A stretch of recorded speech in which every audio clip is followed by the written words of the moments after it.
ನಮಸ್ಕಾರ.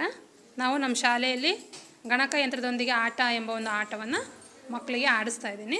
ಅದರಲ್ಲಿ ನಾನು ಕೆಲವು ಮೊದಲು TLM ಮಾಡಿದ್ದೀನಿ. ಅದು ಗಣಕಯಂತ್ರದೊಂದಿಗೆ ಆಟ ಅನ್ನೋದಕ್ಕೆ ಒಂದು ಗಣಕಯಂತ್ರ ಮಾಡಿದ್ದೀನಿ. ಅದರಲ್ಲಿ ಈ ಥರ 2 ಗುಣ್ಯ ಮತ್ತು ಗುಣಕಗಳನ್ನು ಹಾಕೋದಕ್ಕೆ ಸ್ಪೇಸ್ ಕೊಟ್ಟಿದ್ದೀನಿ. ಇಲ್ಲಿ ಗುಣಲಬ್ಧ ಬರೋದಕ್ಕೆ ಜಾಗ ಮಾಡಿದ್ದೀನಿ. ಇಲ್ಲಿ ಕೆಲವೊಂದು ಮಿಂಚುಪಟ್ಟಿಗಳನ್ನು ಮಾಡ್ಕೊಂಡಿದ್ದೀನಿ ನಂಬರ್ಸ್ದು. ಅದೇ ರೀತಿ ಈ ಕಡೆಯೂ ಕೂಡ ಕೆಲವೊಂದು ಮಿಂಚುಪಟ್ಟಿಗಳಿದ್ದಾವೆ. ಇಲ್ಲಿ ಹಿಂದೆ ಸ್ವಲ್ಪ ಜಾಗ ಬಿಟ್ಟಿದ್ದೀನಿ, ಅದು ಕಂಪ್ಯೂಟರ್ ವರ್ಕ್ ಮಾಡೋದಕ್ಕೆ. ಇಲ್ಲಿ ಕೆಲವು ಮಿಂಚುಪಟ್ಟಿಗಳು ಇದ್ದಾವೆ. ಈ ಥರ ರೆಡಿ ಮಾಡ್ಕೊಂಡಾದ್ಮೇಲೆ ನಮ್ಮ ಮಕ್ಕಳು ಯಾವ ಥರ ಈಗ ಗಣಕಯಂತ್ರದೊಂದಿಗೆ ಆಟ ಆಡ್ತಾರೆ ಅನ್ನೋದನ್ನು ನೋಡೋಣ. ಬಾರಮ್ಮ.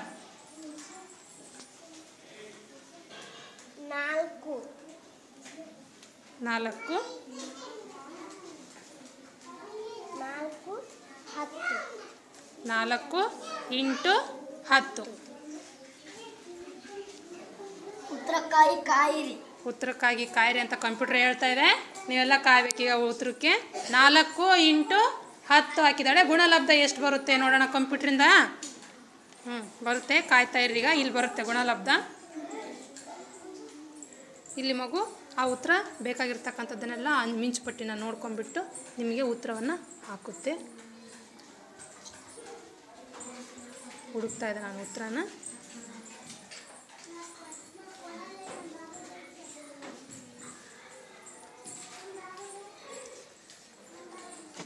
ಅವನಿಗೆ ಉತ್ತರ ಸಿಕ್ಕಿದೆ.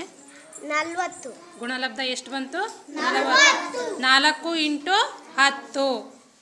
4 ಹತ್ತಲೆ 40. ಗುಣಲಬ್ಧ ಎಷ್ಟು ಬಂತು? 40. ಈ ರೀತಿಯಾಗಿ ಮಕ್ಕಳಿಗೆ ನಾವು ಗಣಕಯಂತ್ರದೊಂದಿಗೆ ಆಟವನ್ನು ಆಡಿಸ್ಬೋದು.